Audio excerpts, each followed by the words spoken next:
지연전술. 맞서지 말고 적의 힘을 빼라. 한니발과 파비우스 막시무스의 지략 싸움. 병력을 움직이는 것은 국가대사여서 백성들 생사가 좌우되고 나라의 존망이 결정되므로 신중히 살펴야 한다. 손자 병법 개편에 실려 있는 말이다. 당연한 말이지만 상대방이 어떤 상태인지 살펴보고 그에 적절한 대책을 세워 움직여야 한다는 경고다.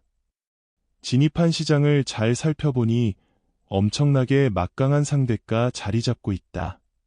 그를 이기기 위해 몇 번 부딪혀 보았는데 그때마다 큰 피해를 입고 철수할 수밖에 없었다. 상대와 정면으로 부딪혀서는 도저히 승산이 없다. 어떻게 해야 할 것인가? 이럴 때 적당한 방법으로 고대 로마 장군인 파비우스 막시무스가 썼던 행동 전략이 있다. 바로 지연전술이다. 막시무스 장군이 썼던 전략이 후대에 얼마나 영향을 미쳤는지 파비우스라는 그의 이름을 딴 파비앙 전략이 잘 알려져 있을 정도다. 때는 로마와 카르타고가 지중해 패권을 쥐고 치열하게 싸우던 제2차 포에니 전쟁 중이었다. 그 이름도 유명한 한니발 장군에게 맞서 싸우던 로마 집정관 막시무스는 정면 대결을 할 경우 도저히 한니발을 이길 수 없다는 것을 알았다. 그래서 정면으로 맞서지 않으면서 끈질기게 한니발의 뒤를 추격하는 지연전술을 폈다. 막시무스가 쓴 전술의 목적은 본국 지원을 받지 못한 채 이탈리아 반도에 갇혀 싸우는 한니발을 서서히 말라 죽게 하는 것이었다. 로마와 카르타고 간의 제1차 포에니 전쟁은 강력한 해군력을 키운 로마의 승리로 끝났다. 이 전쟁 여파로 카르타고는 부유한 시칠리아를 잃고 재정난에 빠졌다. 결국 국가는 용병들에게 급료를 지불하지 못하는 사태에 이르렀고 그들은 반란을 일으켰다. 한니발의 아버지 하밀카르는 용병들의 반란을 진압했으나 카르타고 귀족들은 그의 전공을 시기했다.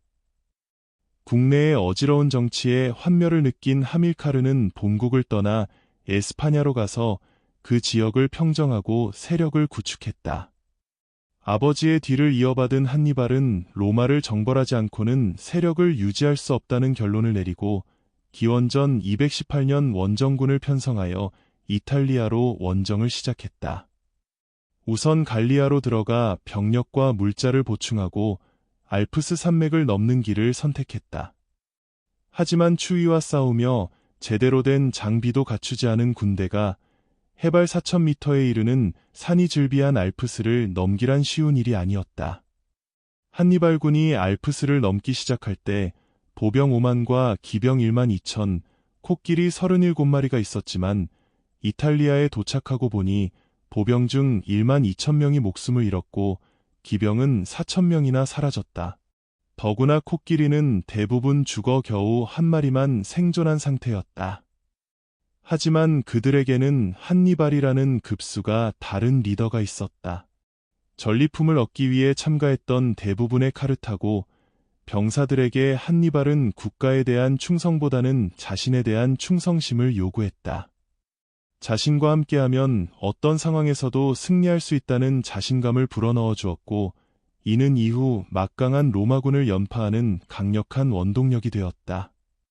로마군과 카르타고군 사이의 전쟁은 한니발의 원맨쇼였다. 산을 넘어온 한니발군을 맞아 로마군은 4만 명 군사를 포강 유역으로 보냈고 첫 전투인 트레비아 전투에서 3만 명이 전사하는 패배를 당했다. 두 번째 싸움터는 안개가 자욱하게 낀 트라시메노 호숫가였다. 트레비아 전투 승리로 병력 수를 5만 가까이로 늘린 한니발은 로마군과의 싸움의 지형과 지세를 활용한 치밀한 작전을 구상했다. 반면 집정관 플라미니우스가 이끄는 로마군은 자신감에 차 있었고 선발대로 나서 싸움을 건 한니발군을 발견하자마자 성급하게 뒤쫓기 시작했다. 하지만 한니발이 즐겨 쓰는 이장퇴각 전술이었다는 걸 깨닫지 못하고 4만 군사 중 거의 반수가 적의 창칼에 죽거나 호수에 빠져 죽었다. 새로 집정관 자리에 오른 막시무스는 이런 상황을 깊이 인식했다. 로마군이 비록 강력한 보병군단을 보유하고 있기는 해도 우수한 기병을 활용한 탁월한 전술운용 능력을 가진 한니발을 이길 수 없다는 것을 깨달은 것이다. 한니발의 약점은 보급선이 끊긴 채 이탈리아 남부에 처박혀 있다는 것이니 그를 이기려면 보급선을 끊고 병력을 소모시키는 전략이 필요했다.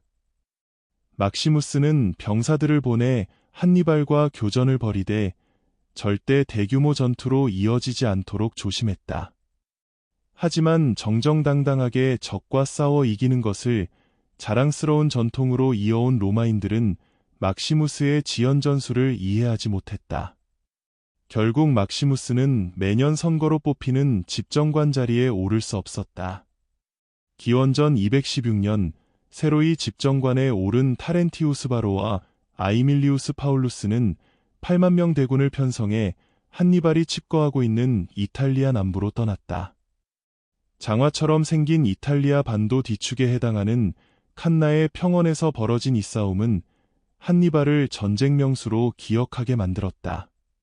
강력한 기병을 바탕으로 양면 포위망을 구성한 한니발은 로마군 8만 명 중 6만 명을 학살했고 원로원 의원을 포함하여 귀족을 80명이나 죽였다. 역사가들은 이를 칸니의 회전이라고 부른다. 이렇게 많은 병력을 잃은 후 로마 원로원에서는 막시무스의 지연전 술이 옳았다는 것을 인정했고 막시무스는 다시 집정관에 올라 한니발의 힘 빼기를 계속했다. 역사는 3차에 걸친 포에니 전쟁에서 로마의 완전한 승리를 알려주고 있다. 전쟁 천재 한니발을 맞이하여 연전연패했지만 판세를 읽을 줄 아는 막시무스를 통해 역사를 바꾼 로마인의 탁월함도 깨우쳐주고 있다. 자포스, 탁월한 기업 문화를 구축하라. 2009년 인터넷 기업 아마존은 온라인 신발 쇼핑몰 기업 자포스를 12억 달러에 인수했다고 발표했다. 인터넷 업계에서 흔하디흔한 인수합병 소식이고 그 주체가 아마존이라면 특별할 것도 없겠지만 대상이 자포스라는데 세상에 관심이 쏠렸다. 특히 자포스 CEO 토니 세이가 자신의 트위터에 올린 글이 각종 언론 매체를 장식했다. 비록 자포스가 아마존에 인수되었지만 자포스의 기업 문화를 존중하고 인력은 모두 승계하며 독자 경영도 유지한다고 발표했기 때문이다. 자포스는 그들만의 독특한 기업 문화를 기반으로 설립 10년 만에 놀라운 속도로 성공 가도를 달렸는데 아마존에 인수되었다는 소식은 아쉬움을 갖게 했다. 하지만 덕분에 독특한 기업 문화에 대한 세계적 주목을 받는 계기도 되었다.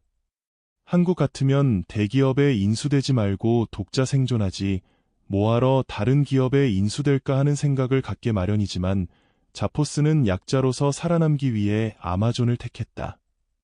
그러나 약육강식의 논리로만 보면 자포스는 아마존에 인수된 것이지만 매출 규모와 거해 같은 엄청난 금액에 인수된 점, 자포스의 기업 문화를 그대로 유지하는 조건으로 아마존과 결합된 것은 주목할 만하다.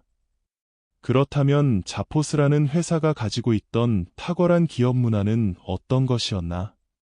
창업하는 기업들은 창업자의 성향에 따라 나름대로 독특한 기업 문화를 갖게 마련이다.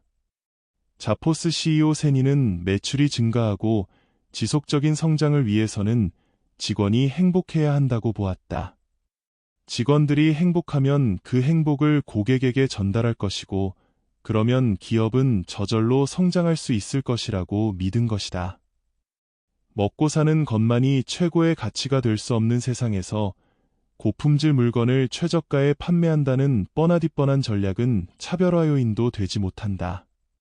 그래서 회사와 직원 모두가 공동체의식을 가지고 하나의 목표를 지향하는 것이 무엇보다도 중요하다는 것을 인식했다. 그 결과 만들어진 것이 자포스의 핵심 가치 10가지였다. 고객 감동 서비스를 실천하자, 재미와 약간의 괴팍함을 추구하자, 커뮤니케이션을 통해 솔직하고 열린 관계를 만들자, 늘 겸손하자 등 10가지 핵심 가치는 자포스의 정신이자 문화이며 모든 시스템의 근간이다. 이는 또한 직원들에게는 삶의 방식이 되어 주었다. 물론 이러한 핵심 가치를 제정하고 직원과 함께 실천할 수 있는 방식을 고민하는 기업들이 적잖이 있다. 그런데 자포스의 놀라운 점은 모든 직원들이 이를 깊이 인식하고 행복한 직장 생활을 한다는 점이다. 또 그것이 고객에게 전파되어 어떤 서비스 담당 직원은 장장 6시간 동안이나 고객 응대를 한 기록도 있을 정도다. 신발을 파는 것이 아니라 감동을 파는 것이 자신들의 업이라고 믿은 직원들의 생각이 매출로 고객 감동으로 표출되었던 것이다. 자포스의 매출 75%는 기존 고객에 의한 것이니 어느 기업보다 높은 재구매율을 자랑할 수 있는 게 그들의 강점 중 하나다. 신발을 파는 쇼핑몰로서 지속적으로 회사를 유지하기 위해 아마존에 인수되는 것을 택했지만 그들의 독특한 기업 문화는 작은 기업이 어떤 체제를 구축해야 성공할 수 있는지를 잘 알려주는 표본이다. 직원을 행복하게 하고 이를 통해 최상의 고객 감동을 제공할 수 있는 것, 정답은 모두 알지만 이를 어떻게 평가해야 실천할 수 있었던지를 자포스의 사례를 통해 배울 수 있다.